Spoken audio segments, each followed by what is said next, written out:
Okay, people, we're here in the back of the building. This is downstairs. I'm working on this. Is next. This whole back room is next. But this summer we started the undertaking. I kind of did it on accident. Just kind of ended up realized this was what I was. I don't know. It would be like when I didn't know what. Not when I didn't know. When I needed a break from doing some other stuff, I would like come down here and clean because this was filthy. Colin might not do this one. Well, go back on the channel if you want to see how this used to be. There's tons of videos, like when we moved the belt sander down.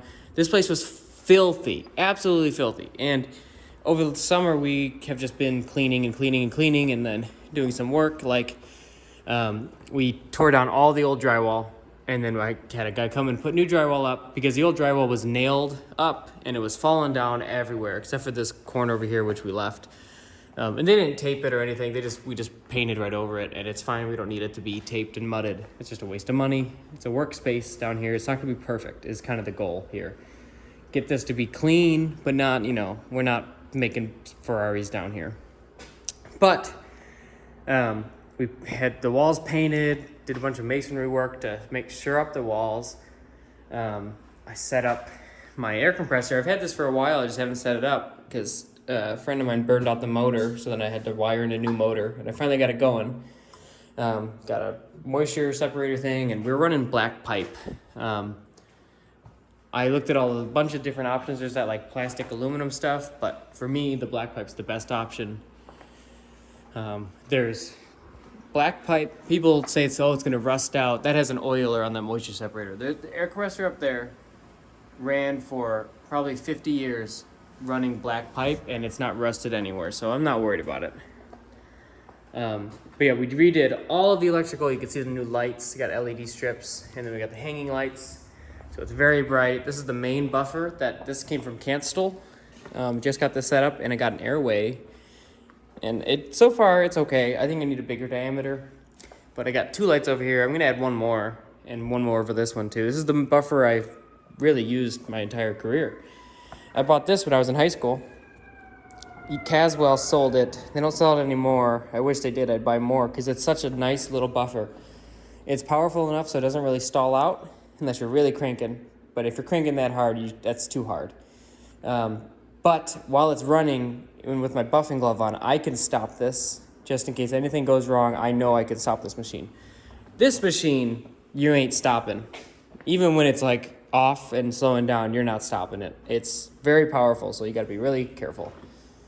Very careful with these things. Giant belt sander's working as well. Everything works. I have no more broken machines.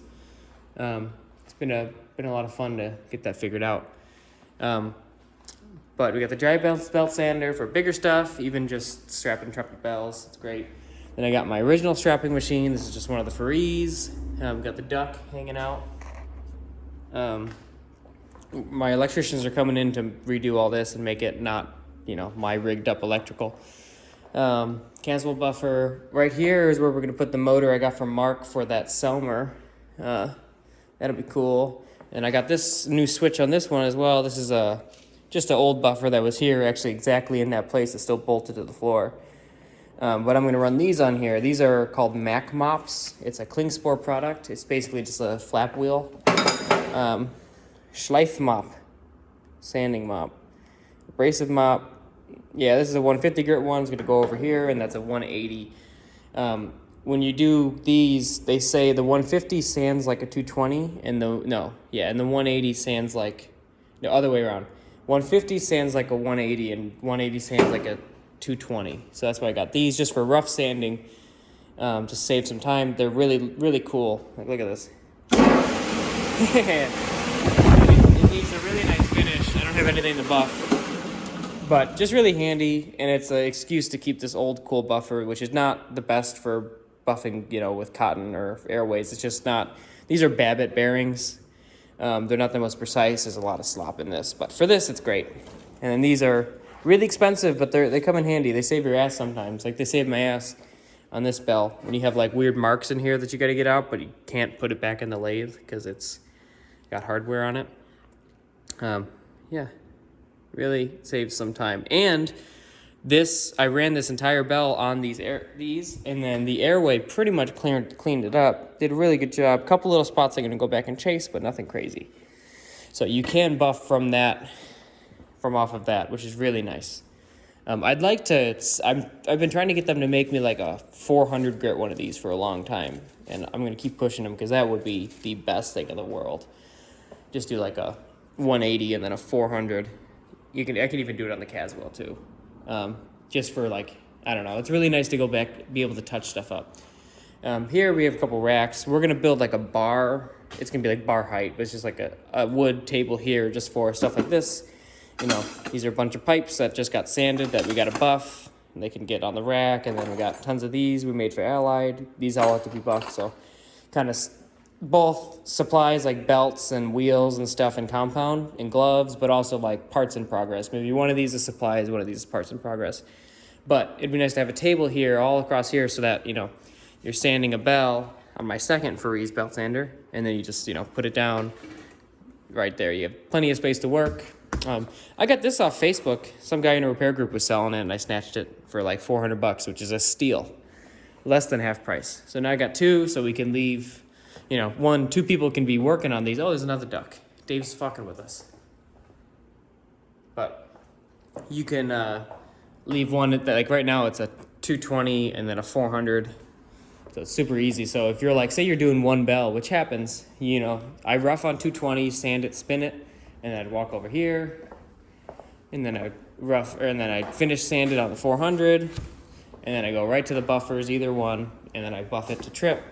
Boom. Nice, easy workflow. So that's the buffing stuff. We got tons of lights down here. Tons of lights. That's the goal. The brightest, and it's dark outside right now. I'm replacing these windows too. A friend of mine who's a welder is making me some stainless steel ones that are not going to rust. Over here, I'm putting in a sink. There's the tub. Sink's going to be in this corner, and we're going to have a pickle for the bells and stuff. And then we're also going to have bending matrix set up over here, mixing in I'm going to get a margarita machine for it because that'll be funny and it'll work. And then over here is the bending department. This is my table that I'm going to bend on. Nice rigid table, really steel. I'm going to bolt it to the ground. Nice vise. I just got this one. All our bending forms are going to get put on shelving on the walls, all that stuff. This is my industrial freezer, which is not currently working, but is going to be working very soon. This will go to like negative 70 Fahrenheit, which is not a requirement for the way I bend, but I think it could only help. And then my normal freezer will go right here, just next to it or wherever. And then you know, I'll have a cart with the bending matrix on it that'll live under that table. And then you'll like fill a bunch of stuff with the bending matrix, roll the cart over here, throw it in the freezer, and then pull it out, bend it, and then bring it over there to empty. It's a walk, but this is temporary right now. Eventually, I'm going to build out the other side of my basement. Eventually, it's probably going to be early next year. This side is still very full of stuff. But we're going to have 2 draw benches over here, and then the bending is going to come over here long term as well. For now, we're just going to build it out for the draw benches and then move the bending when we need more buffers or more sanders or more something else to go to here. But for now, this is great to have it all in one room because, you know, anything that gets bent needs to be buffed. So why not have it in the same place? And then over here is my Dennison press. You've seen this before, I think. This also came from Canstel, but this was at Benge, this machine. You got the dovetails, so you can put a die in there and, you know, ball out a bunch of tubes. I'm getting the tooling dialed in for this. I have a lot of tools that are set up already and I use, but setting up new tools has been a little bit of a learning curve. It's finicky. They have to be a really specific gauge length of the die so that this opens and closes properly, but it's all good. We'll figure it out. I think that's about it. All I gotta do left is replace the windows, finish the flooring along the wall there. And then I gotta get my HVAC guys to come rerun these ducts along the wall so they're not hitting my head on them. And then finish the floor here. And then I'm actually gonna build a wall right here and insulate it, cutting off the air compressor. And then my tumbler is gonna go in here. And then I'm also getting a new pneumatic hammer for bell seams from the old Blessing factory, and that's going to go in here as well. So anything loud is going to kind of go in here. Tumbler will go right up here, nothing in front of there because that's code. Tumbler right here, and then my air hammer will go right here. And then this is the access door for all that stuff. Wall's just going to be here, and then we'll store belts and stuff on the shelving on this, wall that's going to be here. So I got to do that, but that's not pressing. But I'm very happy that I have a real buffing room. Let me go show you the closet that I've been buffing in for the last 2 years. I didn't realize how uncomfortable it was until I buffed something down here. Yeah, I'm gonna redo the stair, make them clean, new treads. Then we're gonna do all this plaster work, new drywall on there, get more fireproofing, and then do flooring back here too. We're gonna do the same floor tiles as downstairs. We're getting this area cleaned up too, getting machines organized better, less clutter. Just getting it going. A lot of trumpet bells in progress.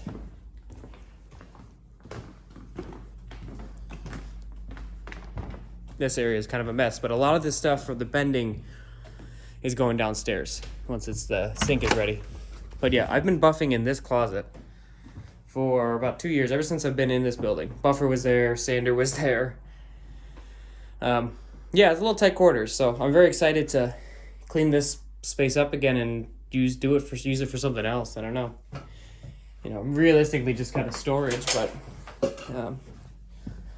nothing wrong with that. Maybe a little office if we need it at some point. So yeah, it's a huge mess right now. Yeah. Don't really know what else there is. I just want to make a quick video. I'm very excited about the buffing room. If you want to come buff full time, I am hiring a full-time buffer, so please send me a message. Experience is kind of necessary, but we can talk. Want to come work with the weird people that I hire. But we make pizza. We make lots of pizza, so. Okay, I'm gonna get out of here.